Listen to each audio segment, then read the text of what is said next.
கர்த்தர் பரிசுத்த நாமத்துக்கு மகிமை உண்டாவதாக.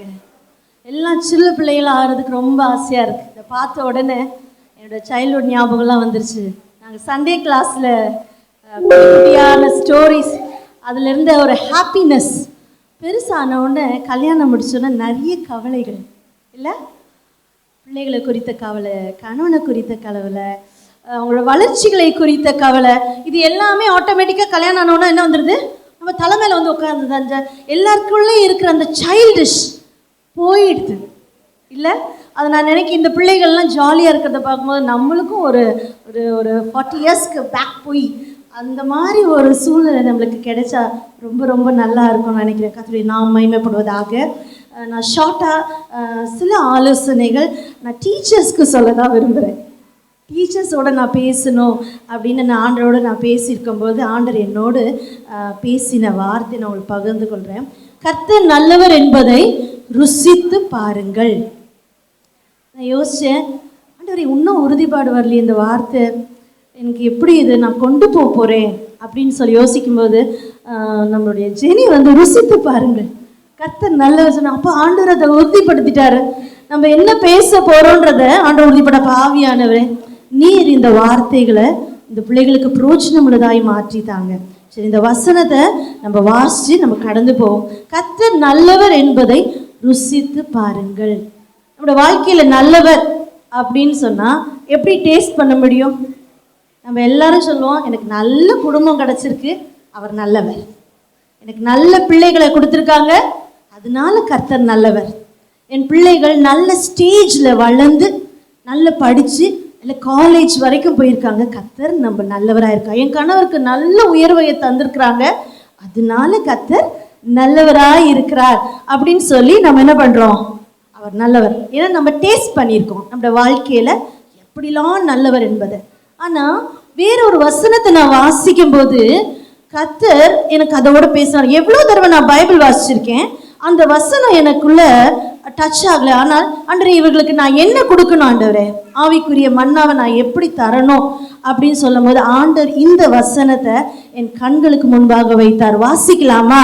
1 பேதுரு 2ஆம் அதிகாரம் 1ஆம் வசனம். 1 பேதுரு 2ஆம் அதிகாரம் 1ஆம் வசனம்.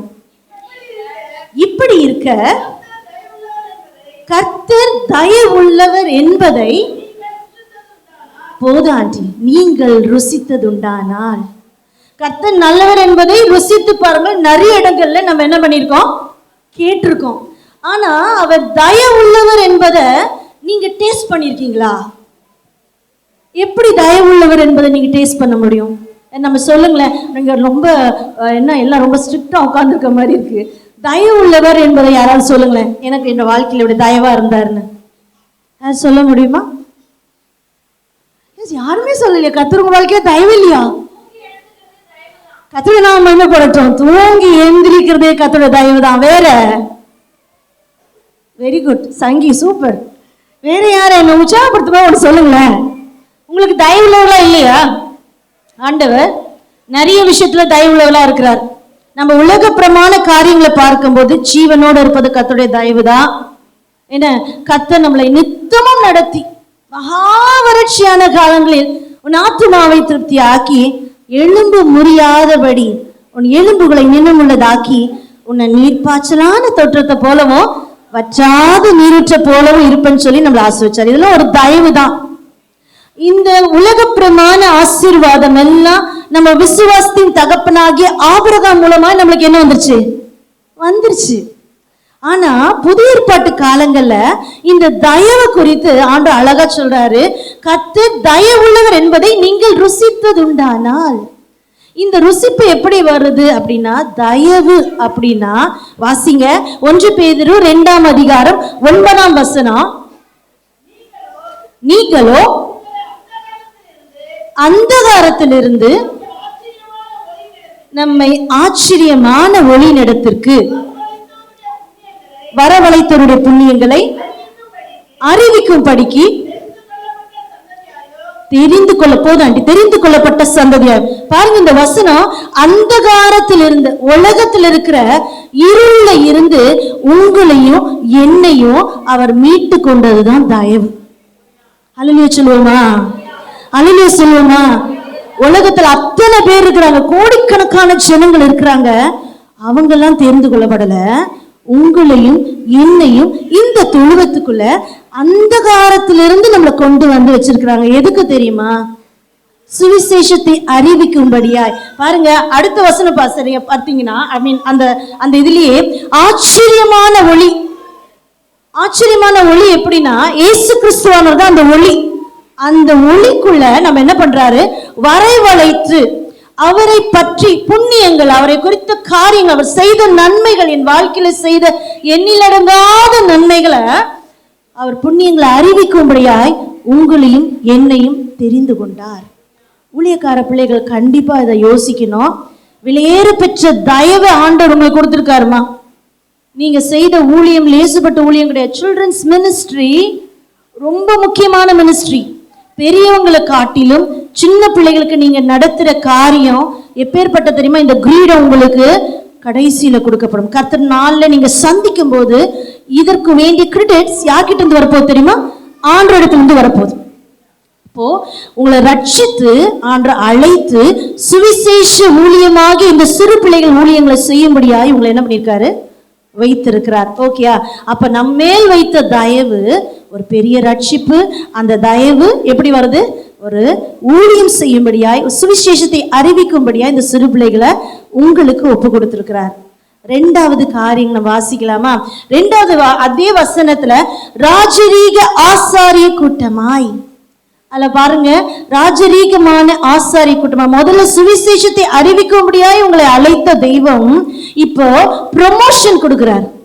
நம்ம உலகத்துல ப்ரொமோஷன் நம்ம கணவருக்கு கிடைச்சா ரொம்ப ரொம்ப சந்தோஷப்படுற முதல் ஆளு மனைவிகள் தான். ஒத்துக்கிறீங்களா? ஆமென் சொல்லுங்க பாப்போம். எஸ், அவங்களுக்காக முட்டி போட்டு ஜெபம் பண்ணுவாங்க. உலக ப்ரொமோஷனுக்காக, உலக ப்ரொமோஷன். ஆண்டவரே ஆண்டவரே ப்ளீஸ் கொஞ்சம் இறக்க பாராட்டி என் கணவர் என்ன பண்ணுங்க, கொஞ்சம் தூக்கி விட்டுருங்க. எதுக்காக? என்னுடைய வாழ்வாதாரம் உயர்த்தும்படியாய், என் பிள்ளைகளுடைய தேவைகள் சந்திக்கும்படியாய், என் குடும்ப சூழ்நிலைகள் மாறும்படியாய் என் கணவருக்கு என்ன தேவை? ப்ரமோஷன் தேவை. இந்த ப்ரொமோஷனுக்காக கண்டிப்பா முட்டி போட்டு ஜெபம். என்னைக்காவது உங்களுடைய ப்ரொமோஷனுக்காக நீங்க ஜெபம் பண்ணிருக்கீங்களா? ஊழியக்கார பிள்ளைகள் கவனிங்க, மீகால் கொஞ்சம் கவனி. ஊழியக்கார பிள்ளைகள், நீங்கள் உங்க ப்ரமோஷனுக்காக தேவனிடத்தில் முட்டங்கால் போட்டு ஜெபம் பண்ணிருக்கீங்களா? ஜெபம் பண்ணிருக்கீங்களா? நிறைய நேரத்துல நம்மளுக்காக ஜெபம் பண்றதே இல்லை. மனைவிமார்கள் கண்டிப்பாய் ஜெபம் பண்ணணும். உங்களுக்கு கொடுக்கப்பட்டுள்ள குடும்பத்திற்கு, கணவனுக்கு, பிள்ளைகளுக்காய் நீங்க ஜெபம் பண்ணி கரெக்ட் தான். ஆனால் நீ ஆவிக்குரிய காரியங்களை சிந்திக்கும் போது நீ என்ன பண்ணணும்? உனக்காக ஜெபம் பண்ணணும். உனக்கு கொடுக்கப்பட்டுள்ள ஊழியத்திற்காக நீ ஜெபம் பண்ணணும். இதுல நீ ப்ரமோஷன் பெற்றுக்கொள்ளணும். உலகத்துல எத்தனை ப்ரமோஷன் கிடைச்சாலும் சர்வ பூமிக்கும் ஆண்டவராய் இருக்கிற இயேசு கிறிஸ்துவானவருக்கு நீ ஊழியம் செய்யறதுதான் ப்ரமோஷன். நீங்க ஊழியம் செய்யறது அது ப்ரமோஷன்.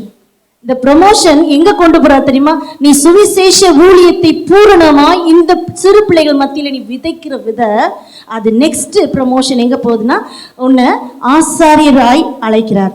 நீங்களே அந்த ஆலயமாய் இருக்கிறீர்கள். இந்த ஆலயத்துக்கு யார் ஆசாரியன்? சொல்லுங்களேன். நீங்களே அந்த ஆலயமா இருக்கிறீர்கள். இந்த ஆலயத்துக்கு யார் ஆசாரியன்? நீங்க தான். நான் தான் இந்த சரீரத்துக்கு ஆசாரியன். இதை பண்படுத்தும் சீர்படுத்தும் என்ன பண்ணிருக்காரு? என்ன ஆண்டவர் உருவாக்கி வச்சிருக்கிறாரு. அப்போ நான் தான் ஆசாரியன் இருக்கு. இப்போ சொன்ன வார்த்தை என்ன சொல்ற? ராஜரீக ஆசாரிய கூட்டமாய். ராஜரீக ஆசாரிய கூட்டம் நெக்ஸ்ட் எங்க போகுது தெரியுமா? உங்க ஊழியத்துக்குள்ள கடந்து வருது. ஊழியத்துக்குள்ள பலமாய் கடந்து வருது. எப்படி வருது பாருங்க. இந்த ஊழியம் உங்களுக்கு கொடுக்கப்பட்டதின் ரீசன், இந்த சுவிசேஷத்தை நீங்க பூரணமாய் சுவிசேஷத்தை அறிவிச்சிட்டதுனால 1 பேதுரு 2ஆம் அதிகாரம் 4ஆம் வசனம் வாசிங்களேன். ஃபர்ஸ்ட் மட்டும் ஒரு நிமிஷம். மனுஷரால் தள்ளப்படுற நீ சுவிசேஷத்தின் நிமித்தம் இயேசு கிறிஸ்துவை நீங்கள் அறிக்கை செய்யும் பொழுது இந்த உலகத்துல மனுஷரால நீங்க தள்ளப்படுவீங்க. அதுதான் ஃபர்ஸ்ட் பாசிட்டிவான ஒரு விஷயமே. நீங்க மனுஷரால தள்ளப்படலைன்னா நீங்க எங்க இருப்பீங்க? உலகத்திலே தான் இருப்பீங்க. நீங்க தெரிந்து கொள்ளப்பட்டவர்களா இருக்க மாட்டீங்க. கவனிங்க, கவனிங்க, நீங்க தெரிந்து கொள்ளப்பட்டவர்களாய் இருக்கவே முடியாது. உலகத்துல உங்களுக்கு கம்ஃபர்ட் ஜோன் கிடைச்சிருச்சுன்னா, உலகத்துல எல்லாமே எனக்கு கிடைச்சிருச்சுன்னா நம்ம ஆண்டவரை தேட மாட்டோம். ஒரு குறை உனக்குள்ள இருக்கணும். குறை இருந்தாதான் ஆண்டவர் பக்கமா நம்முடைய காரியம் என்ன பண்ணுவோம், திரும்பும், தலை திரும்பும். இல்லைன்னா தலை ஹெட்வீச் ஆயிடும். கடவுள் பக்கம் ஏன் அதிகமா கடவுளை தேடுறாங்கன்னா, நம்மளுக்கு குறை இருக்கிறனால தான் அதிகமா தர நோய் இருக்கும்போது, சரி எனக்கு குறைவுகள் இருக்கும்போது யார் பூர்த்தி செய்வாங்கன்னா, ஒரு உள்ள இருக்கிற ஒரு ஆவி என்ன சொல்லும் தெரியுமா, இது ஆண்டவரால மட்டும்தான் பூர்த்தி செய்ய முடியும், ஆண்டவர் மட்டும்தான் என்னுடைய தேவைகளை சந்திக்க முடியும், மனுஷனால முடியாது. அதனால்தான் மனுஷனால் தள்ளப்பட்டதாயினும் நீ மனுஷனால புறக்கணிக்கப்பட்டவனாய் இருந்தனும், நெக்ஸ்ட் தேவனால் தெரிந்து கொள். அதுக்கப்புறம் தான் நீ தேவனால தெரிந்து கொள்ளப்படுற. அது மட்டும் இல்லாம வெளியேற பெற்றதுமாய் இருக்கிற ஜீவனுள்ள இயேசு கிறிஸ்துவாகிய அந்த கல்லின் மேல் நீ என்ன பண்ற, சேர்ந்தவளாகிய நீங்களும் கிறிஸ்துவ மேல் கிறிஸ்துவாகிய ஜீவனுள்ள கிறிஸ்து மேல் கட்டப்பட்ட மாளிகையாய் உன்னை மாற்றும்படியாய் இந்த ஊழியத்தை உனக்கு கொடுத்திருக்கிறார். இந்த ஊழியம் லேசுப்பட்ட ஊழியம் இல்ல, கனமுள்ள ஊழியம். யாரும் இந்த ஊழியத்துக்கு ஈஸியா வந்துட முடியாது. எத்தனையோ பேர் இருக்காங்க. பர்டிகுலரா உங்களை மட்டும் அழைச்சிருக்கிறாருன்னா உங்கள் மேல் வைத்திருக்கிற தரிசனம் தெரியுது, உங்கள் மேல் வைத்திருக்கிற விஷயம் தெரியுது. அதை நீங்க புரிஞ்சுக்கோங்க. அது உங்களுக்கு தெரியாம இருக்கலாம். இன்னும் நானும் ஒரு ஊழியம் செய்யறேன். இந்த ஊழியம் உனக்கு கொடுக்கப்பட்டுள்ள ஆத்துமாவை அழகாய் அடுத்த ஜெனரேஷனை இயேசு கிறிஸ்துவ அறிகிற ஜெனரேஷனாய் நீ மாற்றிக்கொண்டே இருக்க. உன்னை அறியாமலே இயேசு கிறிஸ்துவ உன்னை பயன்படுத்தி கொண்டே இருக்கிறார். நீங்க போய் தியானித்து பாருங்கள். வெளியேற பெற்றதுமாய் இருக்கிற ஜீவனுள்ள கல்லாகி அவரிடத்தில் சேர்ந்தவர்களாகிய நீங்களும், நெக்ஸ்ட் வசனம், ஜீவனுள்ள கற்களை போல ஆவிக்கேற்ற மாளிகையாகவும் இயேசு கிறிஸ்து மூலமாய் தேவனுக்கு பிரியமான ஆவிக்கேற்ற பலிகளை செலுத்தும்படிக்கு பரிசுத்த ஆசாரிய கூட்டமாயும் கட்டப்பட்டு வருகிறீர்கள். ஃபர்ஸ்ட் உங்களை சுவிசேஷத்துக்கு ஆண்டவர் அழைச்சிட்டாரு. ரெண்டாவது ப்ரமோஷன் கொடுத்து உங்களுக்கு என்ன பண்ணிருக்கிறாரு,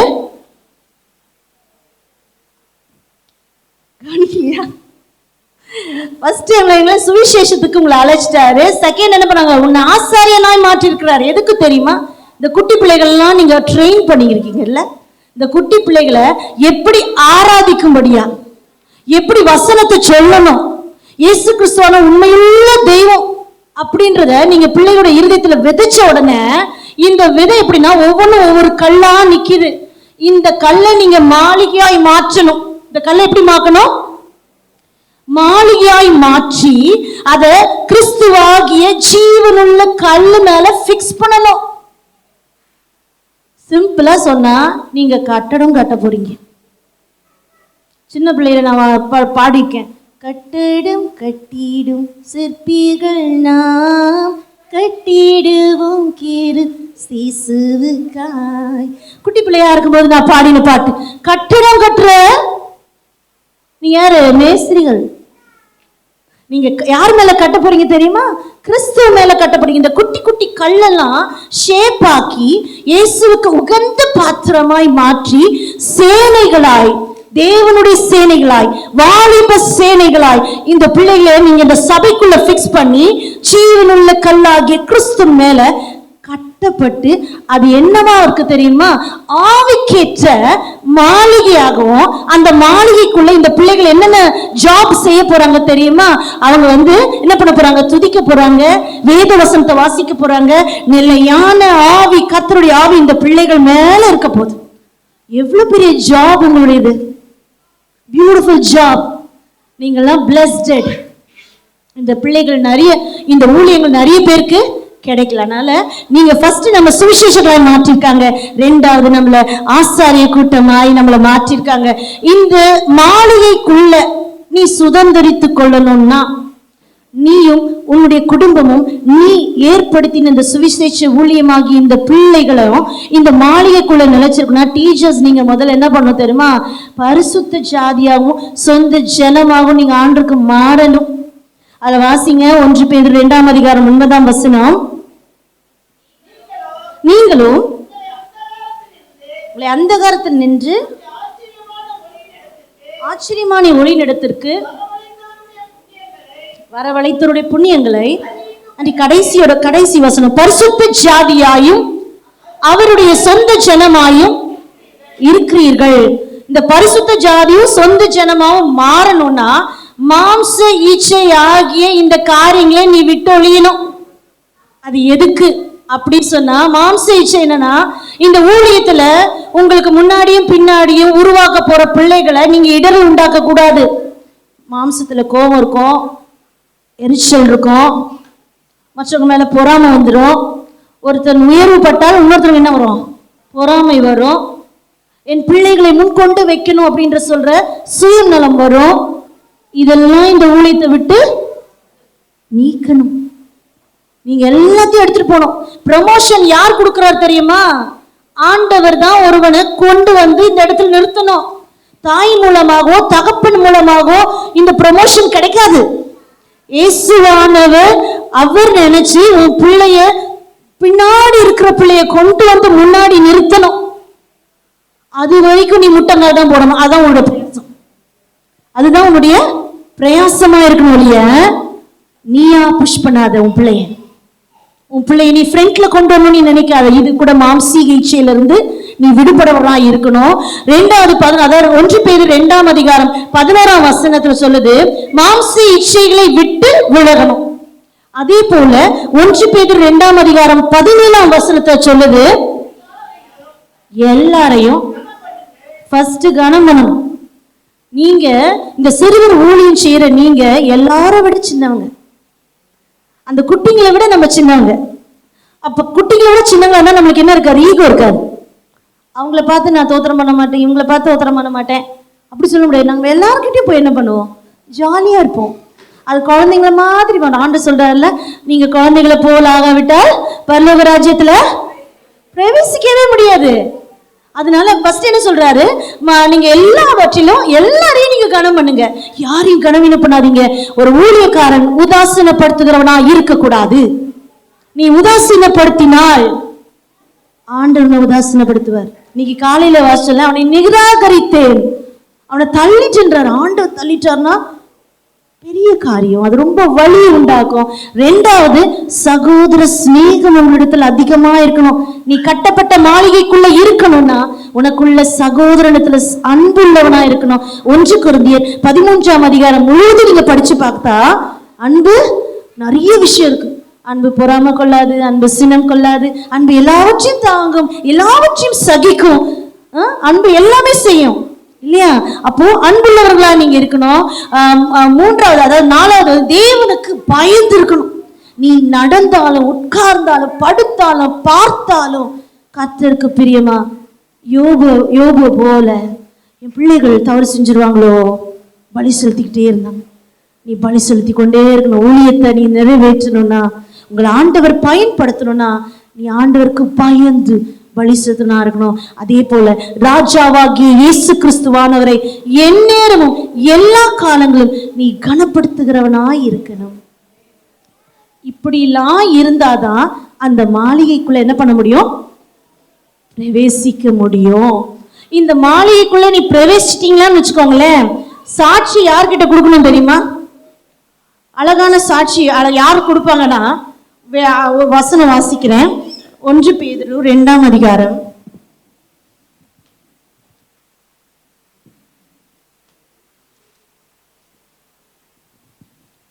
12ஆம் வசனம் வாசிங்களேன். புறஜாதிகள் உங்களை அக்கிரமக்காரர் என்று விரோதமாய் பேசும் விஷயத்தில் கவனமா இந்த கவனிங்க. இந்த வசனம் முக்கியமான விஷயம். புறஜாதிகள் உங்கள் அக்கிரமக்காரர் என்று விரோதமாய் பேசும் விஷயத்தில் அவர்கள் உங்கள் நற்கிரியைகளை கண்டு, ஒரு நிமிஷம் இது பண்ணலாம். ரட்சிப்புக்கு முன் ரட்சிப்புக்கு பின், இயேசுவானவருக்கு முன் இயேசுவானவருக்கு பின் சரித்திரம் சொல்லுது. இப்போ இதை எப்படி மாத்திக்கலாம்? ரட்சிப்புக்கு முன் ரட்சிப்புக்கு பின். ரட்சிப்புக்கு முன்னாடி எப்படி வேணாலும் இருந்திருக்கலாம். நீ ரட்சிக்கப்பட்ட பிறகு உன்னுடைய சுவாபங்கள் மாற்றப்படணும். உன் சுவாபங்கள் அப்படியே இருந்துச்சுன்னா, நான் ஜென்மஸ்வாபம், என் ஜென்மஸ்வாபம் மாறவே போறதில்லை. இது எனக்கும் இன்க்ளூடட். இது ஆண்டவர் என்னோட பேசினது நான் சொல்றேன். மாறலைன்னா நம்ம ஊழியம் செய்யறதுக்கு இல்லை, தகுதி இல்லை, தகுதி இல்லை. அதான் அழகா சொல்றாங்க, புறஜாதிகளுக்கு முன்பாக என்ன பிஃபோர், அதான் நான் ரட்சிக்கப்படுறதுக்கு முன்னாடி, கர்த்தரை முழுமையாக நான் ஏற்றுக்கொள்ளும் முன்னாடி என்னுடைய வாழ்க்கை முறைகள் மாறி இருக்கலாம். என்ன கோபங்கள் மற்றவங்களுக்கு தெரிஞ்சிருக்கலாம், என் சண்டை தெரிஞ்சிருக்கலாம், என்னோட வாழ்க்கை ஒரு வித்தியாசமா இருக்கும். அவங்க தான் சாட்சி, இவங்க எப்படி இருந்தான் பாடுறா, மோசமானவன்டா அப்படின்னு சொல்லுவாங்க. ஆனா நீ ஊழியக்காரனாய் மாறும்போது அவர்கள் உங்கள் நற்கிரியைகளை கண்டு, ஆண்டவருடைய வசனம் உள்ள போக போக போக உடைய சுவாபங்கள் எல்லாம் மாறி நீ அவருக்கு பிரியமான சாயலாய் மாற்றப்பட்டவனாய் நீ மாறுற. அப்போ உன்னை நற்கிரியைகளை கண்டு அவர் நிமித்தம், யார் நிமித்தம் தெரியுமா? இது பிஃபோர் ரட்சிப்புக்கு முன்னாடி, ஆஃப்டர் ரட்சிப்ல நீங்க இதை ரெண்டுத்தையுமே புறஜாதி உங்களை பார்த்துக்கிட்டே இருக்கிறாங்க. இது எங்க வரப்போகுதுன்னா, அவங்க எங்க சாட்சி சொல்ல போறாங்க தெரியுமா? பின்வசனம் வாசிங்களேன். அவற்றின் நிமித்தம் சந்திப்பின் நாளிலே, இயேசு கிறிஸ்துவை நீங்களும் நானும் சந்திக்கிற நாளிலே புறஜாதிகள் தேவனை மகிமைப்படுத்தும்படி நீங்கள் அவர்களுக்குள்ளே நல் நடக்கை உள்ளவர்களாய் நடந்து கொள்ளுங்கள் என்று உங்களுக்கு ஆலோசனை சொல்லுகிறேன். இந்த மாளிகைக்குள்ள நீ இருந்து எல்லாம் முடிச்சிட்டு இந்த சாட்சி புறஜாதி கிட்ட இருந்து நீங்க பெற்றாதான் அந்த புறஜாதி ஆண்டு சந்திக்கும் போது இவங்க இப்படிலாம் இருந்தாங்க, ஆனா அவங்க ஊழியம் செய்த பிறகு வாழ்க்கை முறை மாறினது. ஒரு மாற்றம் நம்முடைய வாழ்க்கையில தேவை. இதுதான் வெற்றிகரமான ஒரு சாட்சி. இந்த சாட்சியை நீங்களும் நானும் பெற்றுக்கொண்டால் இந்த ஊழியத்தை சக்சஸ்ஃபுல் கிடையாது, எந்த ஊழியமும் சக்சஸ் இல்லை. கர்த்தர் அதை அழகாய் வளர்ச்சி செய்து இந்த வாலிப சேனையாய் ஜீவனி சபைக்குள்ள நாட்டுவார். ஆமென். கர்த்தர் இந்த சின்ன செய்தியை ஆசீர்வதிப்பாராக. இது உங்களுக்கு பிரயோஜனமாய் இருக்கும் என்பதை நான் விசுவாசிக்கிறேன். கர்த்தரை நாம் மகிமைப்படட்டும். ஆமென்.